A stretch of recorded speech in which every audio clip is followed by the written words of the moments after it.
بسم اللہ الرحمن الرحیم الحمد للہ رب العالمین والصلاة والسلام علی رسولہ الکریم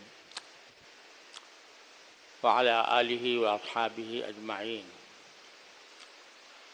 وعلی کل من تبعہم بإحسان الی یوم الدین. اما بعد فاعوذ باللہ من الشیطان الرجیم. بسم اللہ الرحمن الرحیم. ولا تہنوا ولا تحزنوا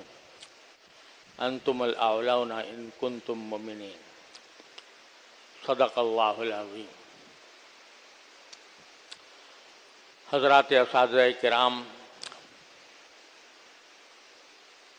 تمام متعلقین دارالعلوم اور میرے عزیز طالب علم ساتھیوں، السلام علیکم ورحمۃ اللہ تعالی وبرکاتہ. آج اللہ تبارک و تعالیٰ کے فضل و کرم سے ہم پاکستان کے قیام کی 77 سال بعد یوم استقلال کے موقع پر جمع ہیں. اللہ تبارک و تعالیٰ نے آج سے 77 سال پہلے ایک ایسی رات میں ہمیں پاکستان کی نعمت عطا فرمائی جو رمضان المبارک کی 27ویں شب تھی اور جمعہ کا دن تھا. اس تاریخ میں اللہ تبارک و تعالیٰ نے ہمیں ہمالیہ کے دامن میں پھیلا ہوا ایک ایسا ملک عطا فرمایا جو صدیوں کے بعد اسلام کی بنیاد پر بنایا گیا تھا. اس پاکستان کے مطالبے کے وقت بچے بچے کی زبان پر یہ نعرہ تھا، پاکستان کا مطلب کیا؟ لا الہ الا اللہ. آج ہمارے موجودہ ماحول میں وہ لوگ بہت کم ہوں گے جنہوں نے پاکستان کی تحریک کو اپنی آنکھوں سے دیکھا، جنہوں نے اپنی آنکھوں سے پاکستان بنتے ہوئے دیکھا. آج کے حکمران برسر اقتدار لوگ، چاہے وہ سول اداروں سے تعلق رکھتے ہوں یا ملٹری اداروں سے تعلق رکھتے ہوں، وہ ہیں کہ جنہوں نے اپنی آنکھوں سے وہ منظر نہیں دیکھا جب پاکستان بن رہا تھا. اور اس وقت بھی ہمارے اس اجتماع میں شاید ہی کوئی ایسا آدمی ہو، اور میرا خیال ہے کہ کوئی نہیں ہے سوائے میرے، جنہوں نے پاکستان بنتے ہوئے دیکھا، جنہوں نے پاکستان کے لیے جو نعرے لگائے گئے تھے، جو تحریک چلائی گئی تھی، اس کا نظارہ کیا ہو. میں اس وقت بہت کم سن بچہ تھا، لیکن اتنا شعور ضرور تھا کہ آس پاس کے ماحول میں جو پاکستان کی تحریک چل رہی تھی اور قدم قدم پر پاکستان زندہ باد، لے کے رہیں گے پاکستان، خون کی ندیاں بہائیں گے، پاکستان بنائیں گے کے نعرے اس وقت سے، بچپن کے وقت سے کانوں میں گونجتے ہیں. اور یہ ہماری ماضی قریب کی تاریخ میں پہلا ملک تھا جو اس بنیاد پر وجود میں آ رہا تھا کہ یہ مسلمانوں کے لیے ہے اور اس کا مقصود یہ ہے کہ مسلمان کسی غیر مسلم کے تسلط سے آزاد ہو کر ایک ایسے ملک میں قیام پذیر ہوں کہ جو صرف مسلمانوں کی اقتدار کے تحت چلے اور وہاں مسلمان اپنے مقصد وجود اور اپنے دین کو قائم رکھ سکیں اور اس کا تحفظ کر سکیں۔ مجھے یاد ہے کہ میرے والد ماجد بانی دارالعلوم حضرت مولانا مفتی محمد شفیع صاحب قدس اللہ تعالیٰ سرہ اس تحریک میں نمایاں کردار کے حامل تھے۔ حضرت شیخ الاسلام علامہ شبیر احمد صاحب عثمانی رحمۃ اللہ علیہ کے قریبی رفقا میں سے تھے اور ملک بھر میں پاکستان کے حق میں رائے عامہ ہموار کرنے کے لیے جگہ جگہ دورے بھی کیے تھے۔ تو ایک مرتبہ جالندھر میں ایک جلسہ تھا جس میں حضرت والد ماجد قدس اللہ تعالیٰ سرہ کو مدعو کیا گیا تھا اور آپ نے وہاں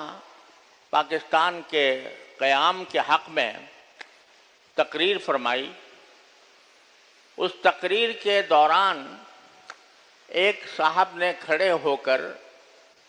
حضرت والد ماجد قدس اللہ تعالیٰ سرہ سے یہ سوال کیا کہ مولانا آپ پاکستان کے حق میں بیان کر رہے ہیں تو یہ بتائیے کہ کیا پاکستان بننے کے بعد وہاں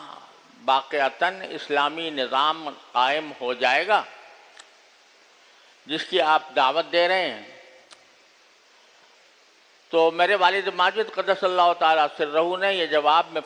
میں یہ فرمایا کہ میں اس بات کی کوئی گارنٹی نہیں لے سکتا، لیکن ایک بات کی میں گارنٹی لے سکتا ہوں، وہ یہ کہ وہاں پر ہم پر کوئی گاندھی، کوئی نہرو، کوئی پٹیل حکومت نہیں کر رہا ہوگا۔ وہاں حکومت کرنے والے مسلمان ہوں گے، اور اگر مسلمان عوام چاہیں گے اور تو ان کو ایک موقع میسر ہوگا کہ وہ اس ملک میں اسلامی نظام قائم کرنے کی جد و جہد کر سکیں۔ یعنی غیر منقسم ہندوستان میں ہمارے پاس کوئی ایسا راستہ نہیں ہے کہ ہم ملک میں شریعت کے نفاذ کی یا اسلامی نظام کے نفاذ کی کوشش بھی کر سکیں۔ وہاں کوشش بھی کرنے کا موقع نہیں، لیکن پاکستان جب بنے گا تو وہاں پر چونکہ کوئی غیر مسلم ہمارے اوپر حکمران نہیں ہوگا، اس لیے میں امید رکھتا ہوں کہ وہاں پر ہمیں اس جد و جہد کا موقع ملے گا، اس کوشش کا موقع ملے گا کہ ہم اس ملک کے اندر اسلامی شریعت کا نفاذ کریں، اسلامی نظام قائم کریں۔ یہ تھا پیش نظر ہمارے ان اکابر کے جنہوں نے پاکستان کی تحریک کی حمایت کی تھی اور اس پاکستان کی تحریک کے لیے اپنی جان و مال کی قربانیاں دی تھیں۔ یعنی پہلے ہی قدم پر یہ بات واضح کر دی گئی تھی کہ ایسا نہیں ہے کہ ادھر پاکستان بنا اور ادھر اسلامی نظام نافذ ہو گیا۔ جس رات پاکستان بنا اسی رات پاکستان کے اندر اسلامی نظام قائم ہو گیا، بلکہ مجھے یاد ہے کہ حضرت والد ماجد قدس اللہ تعالیٰ سرہ سے ایک اور موقع پر یہ سوال کیا گیا کہ اس وقت تحریک پاکستان کے جو قائدین ہیں، جیسے قائد اعظم محمد علی جناح یا مرحوم نوابزادہ لیاقت علی خان مرحوم یا سردار عبدالرب نشتر وغیرہ وغیرہ، تو کیا آپ ان کے بارے میں یہ سمجھتے ہیں کہ یہ جب برسر اقتدار آئیں گے تو اسلام نافذ کر دیں گے؟ تو یہ فرمایا، بعض لوگوں نے کہا کہ یہ آپ کو یہ سب دھوکہ دے رہے ہیں، اور اس دھوکے میں آ کر آپ ان کے ساتھ لگ گئے ہیں، لیکن یہ وہاں پر پہنچنے کے بعد آپ کو کہیں دھوکہ نہ دے جائیں۔ تو حضرت والد ماجد رحمۃ اللہ علیہ نے اس کے جواب میں اکبر الہ آبادی کا ایک شعر پڑھا۔ اکبر الہ آبادی کا شعر ہے کہ دام میں یار کے میں دیدہ و دانستہ پھنسا، دام میں یار کے میں دیدہ و دانستہ پھنسا، مجھ کو نادان نہ سمجھیں دل دانا والے۔ یعنی یہ اگر فرض کرو دھوکہ بھی دے رہے ہیں تو اس دھوکے کو ہم حقیقت میں تبدیل کرنے کے لیے ایک کوشش جاری کریں گے، ایک جد و جہد کریں گے، اور وہ جد و جہد کا راستہ ہمیں ملے گا۔ لہذا دام میں یار کہ میں دیدہ و دانستہ پھنسا، مجھ کو نادان نہ سمجھیں دل دانا والے۔ تو پہلے دن سے جو ہمارے اکابر کے ذہن میں پاکستان کا تصور تھا وہ یہ تھا کہ ایک ایسا خطہ زمین ہمیں اللہ تبارک و تعالی عطا فرمائیں گے جہاں ہمیں جد و جہد کا موقع ملے گا، ہمیں کوشش کا موقع ملے گا کہ ہم اس ملک کے اندر اسلامی نظام نافذ کر سکیں۔ یہ تھا بنیادی تصور ہمارے اکابر کے ذہن میں جنہوں نے پاکستان بنانے کی حمایت فرمائی تھی۔ اور یہ حقیقت ہے کہ اس اعتبار سے اگر دیکھیں تو پوری دنیا میں کہیں بھی ایسا کوئی ملک ایسا کوئی نہیں ملے گا جس میں یہ تحریک پرامن انداز میں چل رہی ہو کہ یہاں پر اسلامی شریعت کا نفاذ کیا جائے۔ ساری دنیا میں کہیں بھی کسی بھی ملک میں کوئی سیاسی تحریک، کوئی غیر سیاسی تحریک اس بات کے لیے کہ یہاں پر اسلامی نظام کے قائم کرنے کی کوشش کی جائے یہ کہیں موجود نہیں ہے۔ اور بلکہ اب اس وقت ہندوستان کے حالات اگر آپ دیکھیں تو وہاں پر مسلمان انتہائی ضیق اور اذیت میں ہیں۔ صرف مسلمان ہونا جرم قرار پا گیا ہے، صرف مسلمان ہونا۔ اور وہاں پر جو ہندوتوا کے نام سے جو تحریک چل رہی ہے اور وہی برسر اقتدار بھی ہے، وہ صرف مسلمان ہونے کی بنیاد پر لوگوں کو مارتے ہیں، کاٹتے ہیں، ان کے ساتھ ظلم و ستم کا روا رکھتے ہیں۔ تو ان اکابر کے ذہن میں یہ منقشہ تھا کہ اگر یہ پاکستان وجود میں نہ آیا تو پورے ملک کے جو مسلمان ہیں وہ اس قسم کے ظلم و ستم کا شکار ہوں گے جس طرح کا ظلم و ستم آج ہندوستان میں روا رکھا جا رہا ہے۔ تو اس لیے انہوں نے یہ ملک قائم کیا تھا۔ یہ ہماری شامت اعمال ہے کہ جب پاکستان قائم ہو گیا تو اس کے جو ابتدائی قائدین تھے وہ اللہ تعالیٰ کی مشیت سے 1-1.5-2 سال کے اندر ہی سب کے سب رخصت ہو گئے۔ یعنی جنہوں نے کم از کم زبانی طور پر یہ وعدے کیے تھے کہ ہم یہاں پر اسلامی نظام قائم کریں گے، اور ان وعدوں کی وجہ سے ان کو ووٹ ملے تھے، ان کی بنا پر ان کو منتخب کیا گیا تھا، اور فی الجملہ اور دوسرے حکمرانوں کے مقابلے میں الحمدللہ وہ بڑے غنیمت بھی تھے۔ تو ان میں مثلا نواب زادہ خان لیاقت علی خان مرحوم جو پہلے وزیر اعظم تھے پاکستان کے، تو وہ بڑے مخلص آدمی تھے، اور انہوں نے پاکستان کے لیے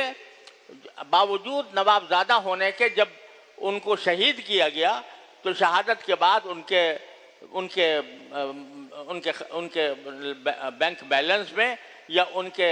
جیب میں یا ان کے خزانے میں کچھ 6,000 روپے پائے گئے تھے، سارے اتنے بڑے نواب کے، اس لیے کہ وہ پاکستان کے لیے مخلص تھے۔ اسی طرح قائد اعظم محمد علی جناح بہت جلد رخصت ہو گئے۔ حضرت شیخ الاسلام علامہ شبیر احمد صاحب عثمانی رحمۃ اللہ علیہ جو پاکستان کے صف اول کے قائدین میں سے تھے، وہ بھی سن 1949 میں یعنی پاکستان بننے کے تقریباً 1.5 سال کے بعد ان کی وفات ہو گئی۔ اور وفات میں بھی یہ بات تقریباً ظن غالب کے درجے میں ہے کہ ان کو زہر دیا گیا تھا۔ وہ بہاولپور یونیورسٹی کے ایک اجتماع میں تشریف لے گئے تھے، وہاں پر ان کو دعوت دی گئی تھی، اور وہیں پر بہاولپوری میں ان کی وفات ہوئی۔ اور جب ان کی نعش سامنے آئی تو نعش کے اوپر ایسے نشانات تھے جس سے یہ اندازہ ہو رہا تھا کہ ان کو زہر دیا گیا۔ تو جب پاکستان وجود میں آیا تو پاکستان کا اسلام کے نام پر وجود میں آنا ہی ہمارے دشمنوں کے لیے ایک بہت بڑا خطرے کا نشان بن گیا، اور انہوں نے ہر قسم کی کوششیں کی کہ کسی طرح یہ ملک کامیاب نہ ہو۔ اور جب پاکستان بنا تھا تو اس وقت میں وہاں یہ نعرے لگائے گئے تھے کہ بھوکا پاکستان، ننگا پاکستان۔ پاکستان بنے گا تو بھوکا ہوگا، ننگا ہوگا، اس کے تمام لوگ بھوک سے بے تاب ہوں گے، ان کے پاس پہننے کو کپڑا نہیں ہوگا۔ اور مجھے یاد ہے کہ جب ہم پاکستان اپنے والد ماجد قدس اللہ تعالیٰ سرہ کے ساتھ دیوبند سے ہجرت کر کے پاکستان آ رہے تھے تو پاکستان کے بارڈر پر، جہاں پر پاکستان کی سرحد شروع ہوتی تھی، وہاں ہندوستان کے کسٹم آفیسر لوگ موجود تھے۔ وہ دیکھ رہے تھے کہ کیا چیز لے کر جا رہے ہیں، تو ان کے سامنے سب سے بڑا مسئلہ یہ تھا کہ کپڑا نہ جائے، بے سلا کپڑا نہ جائے۔ لہذا انہوں نے جتنے لوگوں کی کسٹم چیکنگ ہوتی تھی تو ان کے پاس اگر بغیر سلا کپڑا ہوتا تھا وہ کپڑا ضبط کر لیتے تھے کہ ہم یہ آگے نہیں جانے دیں گے، تاکہ ان کا یہ نعرہ صحیح ثابت ہو کہ بھوکا پاکستان، ننگا پاکستان، اور سارے کپڑے ضبط کرے۔ یہاں تک کہ ہمارے پاس میری والدہ صاحبہ قدس اللہ تعالیٰ سرہ کے نے اپنی ایک سینے کی مشین رکھی ہوئی تھی اور وہ لے کر آ رہی تھی سینے کی مشین، تو وہ مشین بھی ضبط کر لی تاکہ اس مشین سے کوئی کپڑا نہ سلوایا جا سکے۔ جب ہماری مشین ضبط کی گئی تو اس کے معنی یہ کہ دوسرے لوگوں کی بھی مشینیں بھی ضبط کی گئی ہوں گی، اس لیے تاکہ ہم نے جو نعرہ لگایا کہ بھوکا پاکستان، ننگا پاکستان، تو اس کو ہم حقیقت میں تبدیل کر دیں۔ اس طرح پاکستان وجود میں آیا، اور وہ منظر ہم نے دیکھا ہے، اب اس کے دیکھنے والے شاید موجود بھی نہیں رہے، کہ جب پاکستان کے سیکریٹریٹ میں لوگ دفتر میں کام کرتے تھے تو ان کے پاس وہ جو پیپر ویٹ ہوتا ہے، یعنی جس سے کہ کاغذات کو دبا کر رکھا جاتا ہے، پیپر ویٹ کے بجائے پتھر استعمال ہوتے تھے، اور وہ جو آل پن ہوتی ہے جس سے کہ ایک کاغذ کو دوسرے کاغذ سے جوڑا جاتا ہے، تو وہ آل پن کے بجائے کانٹے استعمال کیے جاتے تھے۔ کانٹوں سے، آل پن نہیں تھے، پیپر ویٹ نہیں تھے۔ پاکستان کے حصے میں جو اس تقسیم ملک کے نتیجے میں پاکستان کے حصے میں جو اثاثے آنے تھے، ریلیں، بسیں اور گاڑیاں، وہ ساری کی ساری ہندوستان نے قبضہ کر لی تھی، اور کوئی ہمیں نہیں دی گیا، ہمارا جو حق تھا وہ ہمیں نہیں دیا گیا تھا۔ اس حالت میں پاکستان وجود میں آیا تھا۔ تو جب سے وجود میں آیا تو اس جو ہمارے دشمنان پاکستان ہیں وہ پہلے دن سے اس کوشش میں لگے ہوئے ہیں اور مسلسل لگے ہوئے ہیں کہ اس ملک کو ختم کیا جائے، اس ملک کو فنا کیا جائے، اس ملک کو جو اسلام کے نام پر بنا ہے اس کو ایک ماضی کی داستان بنا دیا جائے۔ اس کوشش میں پہلے دن سے دشمن کام کر رہا ہے، اور آگے جا کر جب اللہ تبارک و تعالیٰ نے پاکستان کو ایک ایٹمی طاقت بنا دیا اور دنیا نے دیکھ لیا کہ پورے عالم اسلام میں صرف ایک ملک ہے جس کے پاس ایٹمی طاقت ہے اور کسی کے پاس نہیں ہے، تو اس کے ایک اور جرم کا اضافہ ہو گیا۔ یعنی اب پاکستان کے ہمارے دشمنان پاکستان کے نزدیک پاکستان کے دو جرم ہیں جو ناقابل معافی ہیں۔ ایک جرم یہ کہ وہ اسلام کے نام پر بنا اور یہاں پر کم از کم اسلام کی نفاذ کی جد و جہد کا راستہ موجود ہے۔ یہاں علی اعلان کھڑے ہو کر ایک آدمی مطالبہ کر سکتا ہے کہ یہ پاکستان کے اوپر پاکستان کے اندر اسلامی نظام قائم ہو اور اس کے لیے جد و جہد کر سکتا ہے. اور ایک جرم تو یہ ہے، اور اس جرم کا نتیجہ یہ ہے کہ ان کے تمام خواہشات کے علی الرغم الحمدللہ پاکستان کے اندر ابھی تک پورا اسلامی نظام تو قائم ہونے کا ابھی نہیں ہوا، اور اب وہ منزل ابھی دور نظر آ رہی ہے، لیکن بہت سارے قوانین اور بہت سارے اقدامات ایسے ہوئے ہیں جو کسی غیر مسلم ملک میں ممکن نہیں تھے، اور نہ کسی اور دنیا کے کسی اور ملک کے اندر ان کا نفاذ ہوا. اگر آپ یہ سمجھیں کہ جس وقت یہ قادیانیوں کے غیر مسلم قرار دینے کی تاریخ چل رہی تھی، اور اللہ تعالیٰ نے کچھ حصہ ہم سے بھی اس میں خدمت کی توفیق اللہ تعالیٰ نے عطا فرمائی تھی، تو جب میں اس دستور کی اس ترمیم کے بعد جس میں مسلمان کی تعریف کی گئی تھی اور جس میں قادیانیوں کو غیر مسلم قرار دیا گیا تھا، وہ جب ترمیم کرنے کے بعد جب میں کراچی آ کر ایئرپورٹ سے اترا تو ایک مشہور عالم جو پہلے سے جو ہے وہ پاکستان کے قیام کے حق میں نہیں تھے، انہوں نے مجھ سے یہ جملہ کہا کہ آج پاکستان کا صحیح فائدہ ظاہر ہوا کہ یہ کام کسی غیر مسلم حکومت میں یا انڈیا میں نہیں ہو سکتا تھا کہ غیر مسلم قادیانیوں کو غیر مسلم قرار دیا جائے. ابھی پہلے چند دن پہلے جو پارلیمنٹ نے قانون منظور کیا ہے توہین رسالت، توہین صحابہ، توہین اہل بیت کا، یہ وہاں پر ممکن نہیں تھا. لیکن اسی طرح کے یہ حدود آرڈیننس جو ہے، وہ حدود کے قوانین وہ پہلے کہیں اور پر ممکن نہیں تھے. تو ایک جرم تو ہمارے پاکستان کا ہمارے دشمنوں کی نگاہ میں یہ ہے کہ اسلام کے نام پر بنا، اور اسلام کی جد و جہد کے لیے، اسلام کو نافذ کرنے کی جد و جہد کے لیے جتنا میدان پاکستان میں موجود ہے وہ اور دنیا کے کسی ملک میں نہیں ہے. وہاں اگر کوئی کھڑا ہو کر کسی بھی ملک میں کھڑا ہو کر یہ کہے کہ بھئی یہ جو نظام چل رہا ہے یہ غلط ہے، اس کو بدل کر ہم اسلامی نظام لے کر آئیں، اس کا راستہ صرف جیل ہے، اس کا جواب صرف جیل ہے. الحمدللہ پاکستان کے اندر ہمیں ابھی یہ قدرت حاصل ہے، یہ موقع حاصل ہے کہ ہم اس جد و جہد کا دامن نہ چھوڑیں. اور دوسرا جرم یہ ہو گیا کہ ہم ایٹمی طاقت بن گئے، اور ایک عالم اسلام کے پاس پاکستان کی شکل میں ایک ایٹمی طاقت وجود میں آ گئی. یہ دو جرم ایسے ہیں جس کی وجہ سے ہمارے اوپر دشمنوں کی سازشوں کی یلغار ہے، چاروں طرف سے ہمیں دبانے کی، مٹانے کی، ہمارے درمیان تفرقہ پیدا کرنے کی، ہمیں توڑنے کی، ہمیں جھنجھوڑنے کی کوششیں ہو رہی ہیں،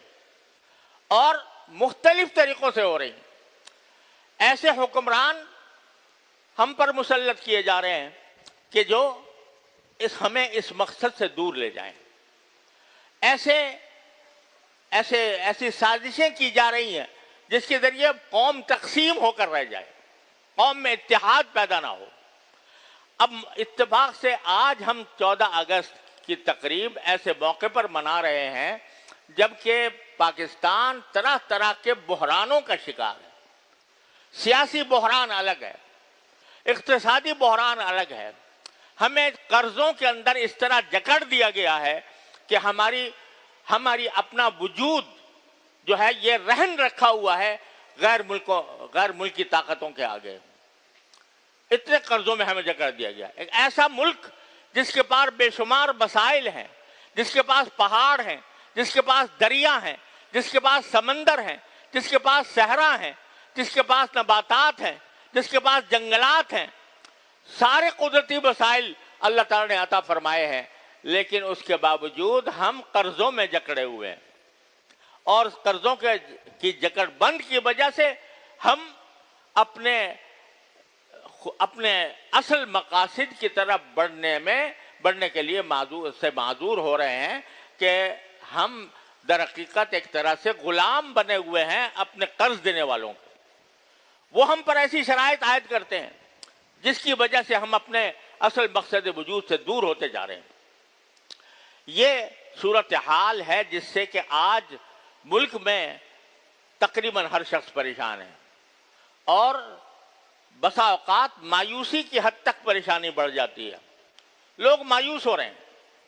اور بعض اوقات لوگ پاکستان چھوڑ کر باہر جا رہے ہیں۔ بہت بڑی تعداد ہے جو اس لیے پاکستان چھوڑ کے جا رہی ہے کہ یہاں پر مسائل اتنے گمبھیر ہو چکے ہیں کہ ان کو اس کے کوئی حل کی صورت نظر نہیں آتی۔ لیکن اس کے باوجود میں آپ حضرات کے سامنے یہ آیت میں نے آپ کے سامنے تلاوت کی تو لا تہنوا ولا تحزنوا وانتم الاعلون ان کنتم مؤمنین، یہ اس وقت نازل ہوئی تھی یہ آیت جب غزوہ احد میں مسلمانوں کو عارضی طور پر شکست ہوئی تھی۔ 70 صحابہ کرام شہید ہو گئے تھے، اور خود نبی کریم سرور دو عالم صلی اللہ علیہ وسلم کے اوپر حملہ ہوا تھا، آپ کے دندان مبارک شہید ہوئے تھے، آپ کے چہرے سے خون جاری ہوا تھا، اور 70 اعلیٰ درجے کے صحابہ کرام جو ہیں وہ شہید ہو چکے تھے، جن میں حضرت نبی کریم صلی اللہ علیہ وسلم کے چچا حضرت حمزہ بن عبد المطلب رضی اللہ تعالیٰ عنہ بھی شامل تھے۔ ان کا کلیجہ کچا چبایا تھا ابو سفیان کی بیوی ہندہ نے۔ یہ سارے حالات پیش آئے تھے۔ ان میں سے بعض صحابہ کرام اس ناگہانی حملے کی وجہ سے کچھ میدان جنگ سے پیچھے بھی ہٹے تھے۔ اس موقع پر قرآن کریم نے جو آیات نازل فرمائیں سورہ آل عمران میں،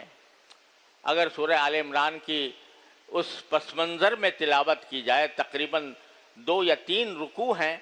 جو اللہ تبارک و تعالیٰ نے اس موقع پر نازل فرمائے، اور یہ آیت بھی اسی کا ایک حصہ ہے۔ وہ 2-3 رکوع کے پر میں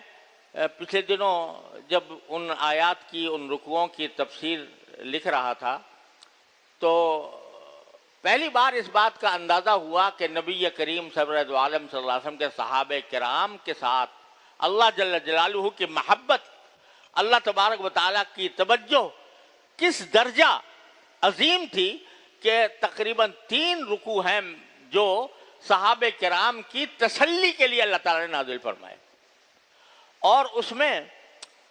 اللہ تبارک و تعالیٰ نے ان غلطیوں کی بھی نشاندہی فرمائی جن غلطیوں کی بنا پر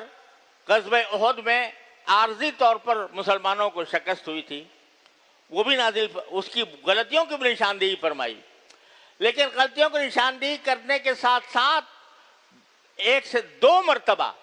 ان آیات میں 2 مرتبہ صحابہ کرام کو عام اعلان کیا کہ لقد عفا اللہ عنہم، اللہ نے ان کو معاف کر دیا۔ جو پیچھے ہٹے تھے ان کی غلطی کی بھی نشاندہی فرمائی، لیکن ساتھ میں فرمایا کہ اللہ تعالیٰ نے معاف کر دیا ان کو۔ اور جن لوگوں نے وہ جو ٹیلے کے اوپر نبی کریم صلی اللہ علیہ وسلم نے صحابہ کرام کا دستہ رکھا تھا اور کہا تھا کہ جب تک کہ میرا صریح حکم نہ آ جائے وہاں سے نہ ہٹنا، وہ ہٹ گئے تھے، ان کے اس فعل کے اوپر باری تعالیٰ نے تنقید بھی فرمائی اور فرمایا یہ تم نے غلط کام کیا، لیکن ساتھ میں فرما دیا لقد عفا اللہ عنہم، اللہ نے ان کو معاف کر دیا۔ معاف کرنے کے بعد پھر بار بار تسلیاں دی نبی کریم سرور دو عالم صلی اللہ علیہ وسلم صحابہ کرام کو کہ یہ جو واقعات پیش آئے ہیں ان سے تم دل گرفتہ نہ ہونا، تم ان کی وجہ سے مایوس نہ ہونا، کیونکہ اس کی وجہ سے تمہارے درجات میں اللہ تعالیٰ نے تمہارے درجات بلند کیے ہیں، تمہاری مغفرت کی ہے، اور اس لیے تم کو یہ شکست دی ہے تاکہ تم کھلی آنکھوں دیکھ سکو کہ کون سچے مومن ہیں اور کون منافق ہیں۔ یہ تقریباً 3 رکوع کے اندر سورہ آل عمران کے اندر اللہ تبارک و تعالیٰ نے صحابہ کرام کی غلطیوں کی نشاندہی بھی کی اور اس کے اوپر معافی کا اعلان بھی کیا اور آئندہ کے لیے تسلی بھی دی، اور اسی کا ایک حصہ یہ ہے کہ لا تہنوا ولا تحزنوا، اب تم کمزور نہ پڑنا اور غمگین نہ ہونا، وانتم الاعلون ان کنتم مؤمنین، اگر تم باقی مومن ہو تو پلہ تمہارا ہی بھاری رہے گا، کلمہ تمہارا ہی بلند رہے گا، تم آگے بڑھو گے انشاءاللہ۔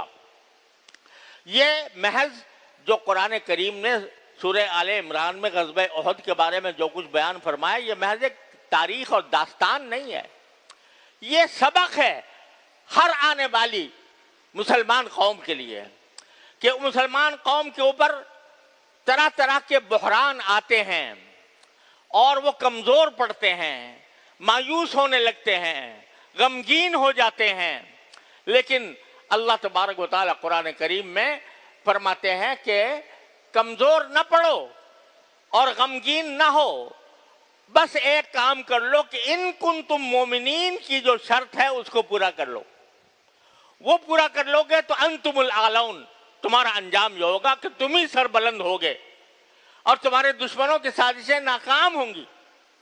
تمہارے دشمنوں کی سازشیں ختم ہو جائیں گی، فنا ہو جائیں گی اللہ تعالیٰ کی قدرت سے، اس کی حکمت سے۔ لہذا یہ وقت ہر شخص کی زبان پر ہے کہ بھئی پاکستان کہاں پہنچ گیا، پاکستان کہاں پہنچ گیا، ہر شخص کی زبان پر ہے کہ ہم کتنے بحرانوں کا شکار ہو گئے ہیں، ہم سیاسی طور پر تقسیم ہو چکے ہیں، قرضوں کے اندر ہمارا بال بال بندھا ہوا ہے، ہم پوری قوم مقروض ہے اور اقتصادی بدحالی کا شکار ہے۔ یہ سارے اور دشمنوں کی طرف سے سازشوں کا سلسلہ ہے، خود ہمارے اندر سے دہشت گردی کا ایک طوفان کھڑا ہوا ہے اور نہ جانے کس کس طرح کی سازشیں ہمارے خلاف چل رہی ہیں۔ بے شک یہ سب کچھ اپنی جگہ ہے، لیکن ان کنتم مومنین، یہ اگر شرط ہم پوری کر دیں، اور وہ اس کا راستہ یہ ہے کہ مایوس ہونے کے بجائے دو کام کریں تو یہ نشیب و فراز قوموں کی زندگی میں آتے بھی ہیں اور جاتے بھی ہیں، نشیب و فراز آیا کرتے ہیں قوموں کی زندگی میں، لیکن اگر اس قوم کے افراد صرف حکمرانوں پر منحصر نہیں ہے، بلکہ قوم کے افراد دو کام کر لیں، ایک یہ کہ ہر شخص اب جس جگہ ہے اور جو اس کے فرائض منصبی ہیں ان کو وہ اپنا ادا کرنے کا اہتمام کر لے۔ میں جہاں پر بھی ہوں، جس جگہ پر بھی ہوں، جو فرائض اللہ تعالیٰ نے میرے ذمہ عائد کیے ہیں، میں وہ فرائض دیانت داری کے ساتھ، امانت داری کے ساتھ میں ادا کرتا رہوں، اور دوسرے میں اللہ سے مانگتا رہوں، اللہ سے دعا کرتا رہوں، یا اللہ ان مصائب کو دور کرنے والے صرف آپ ہیں، آپ کے سوا کوئی ان مصائب کو دور نہیں کر سکتا، اے اللہ اپنے فضل و کرم سے ہماری یہ مصائب دور فرما دیجئے، ہمیں ان بحرانوں سے نکال دیجئے۔ دو کام کر لے یہ قوم، ایک جس کا فرض منصبی ہے وہ امانت کے ساتھ، دیانت کے ساتھ، اللہ اخلاص کے ساتھ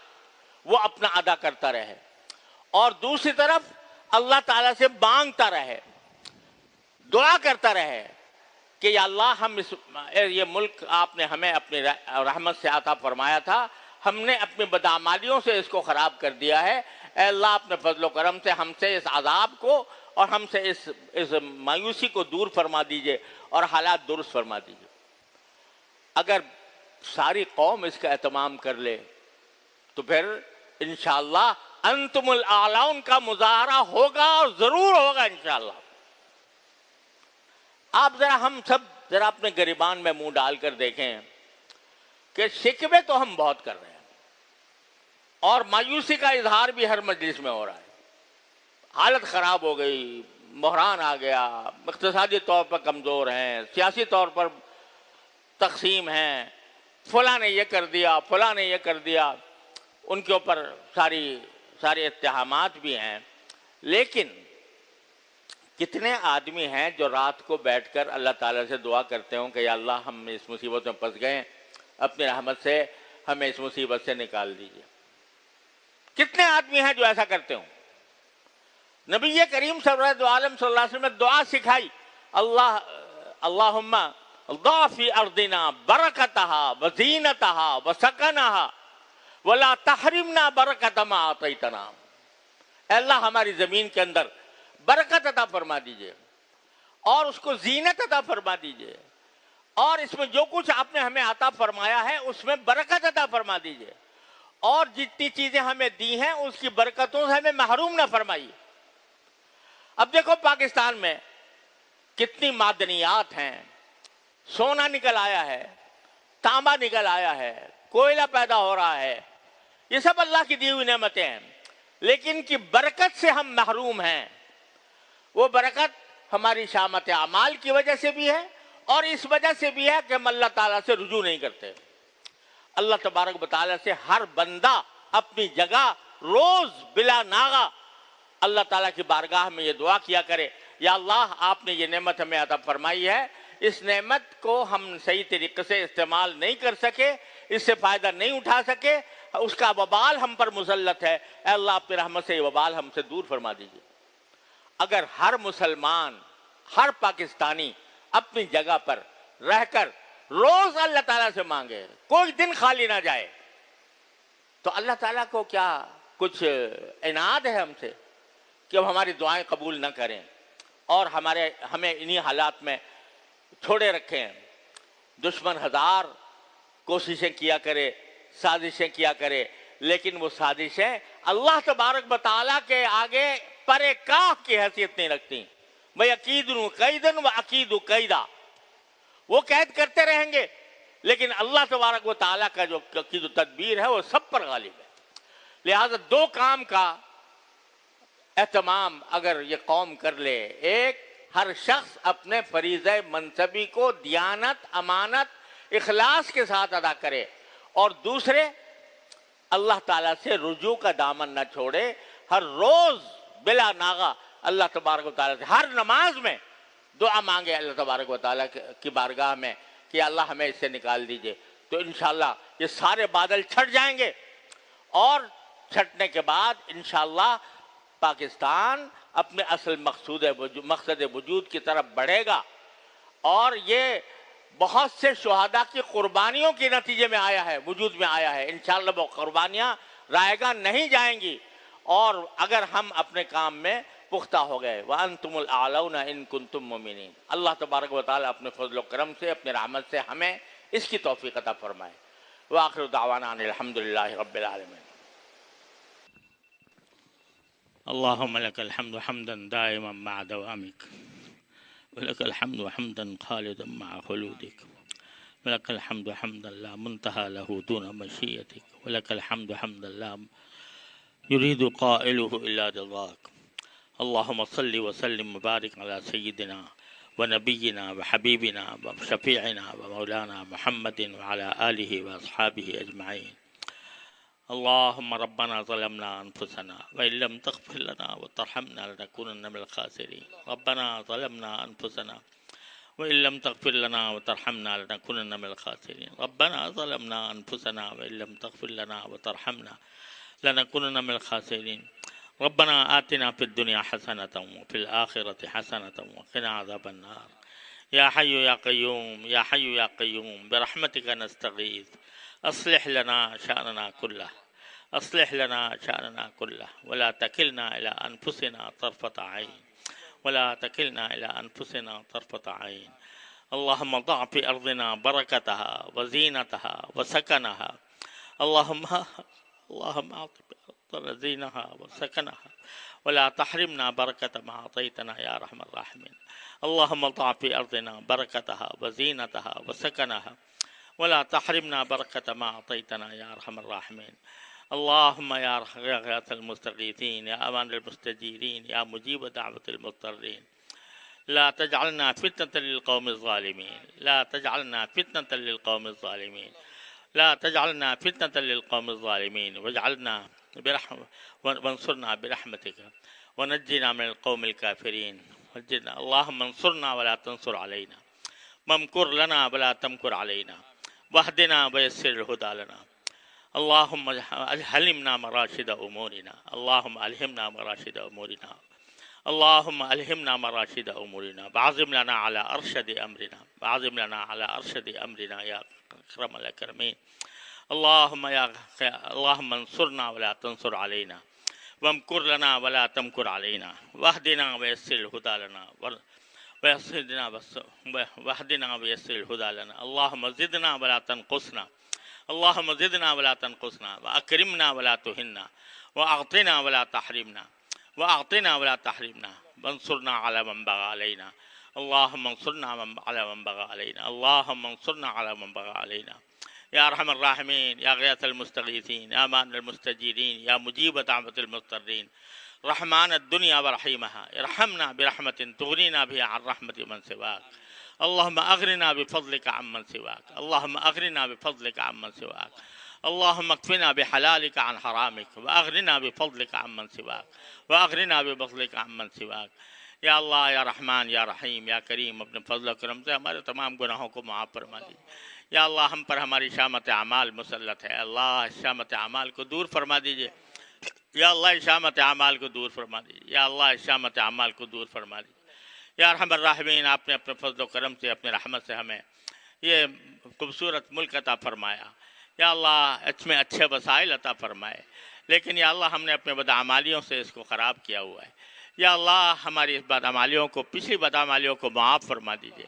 یا اللہ آئندہ اس سے بچنے کی توفیق عطا فرمائیے یا اللہ ہم میں سے ہر شخص کو اپنے فضل و کرم سے اپنے منصب فریض منصبی کو ادا کرنے کی توفیق عطا فرمائیے یا اللہ اخلاص کے ساتھ دیانت کے ساتھ امانت کے ساتھ اپنے فرائض منصبی ادا کرنے کی توفیق عطا فرمائیے یا اللہ ہمیں اپنی طرف رجوع ہونے کی توفیق عطا فرمائیے یا اللہ ہمیں مغفرت مانگنے کی توفیق عطا فرمائیے استغفار کی توفیق عطا فرمائیے توبہ کی توفیق عطا فرمائیے یا اللہ یا رحمان یا رحیم یا کریم جن شہداء نے اس پاکستان کے قیام میں قربانیاں دیں یا اللہ ان کو اپنے فضل و کرم سے اعلیٰ درجات عطا فرمائیے ارے اللہ ان کی قربانیوں کے نتیجے میں آپ نے اپنے فضل و کرم سے جو ملک عطا فرمایا اس کی حفاظت کی توفیق عطا فرمائیے یا اللہ اس کی حفاظت فرمائیے اس کے جغرافیائی سرحدوں کی بھی حفاظت فرمائیے نظریاتی سرحدوں کی بھی حفاظت فرمائیے یا اللہ یا رحمان یا رحیم یا کریم اپنے خاص فضل و کرم اس ملک پر عطا فرما دیجیے یا اللہ ہمارے گناہوں کو معاف فرما دیجیے شامت اعمال کو دور فرما دیجیے اور اپنے فضل و کرم سے ہمیں اعمال صالحہ کی توفیق عطا فرمائیے یا اللہ ہمارے حکام کو بھی ہدایت عطا فرمائیے یا اللہ ہمارے عوام حکام زعماء سب کو اے اللہ ہدایت عطا فرمائیے یا اللہ ملک کی ترقی کے لیے ملک کی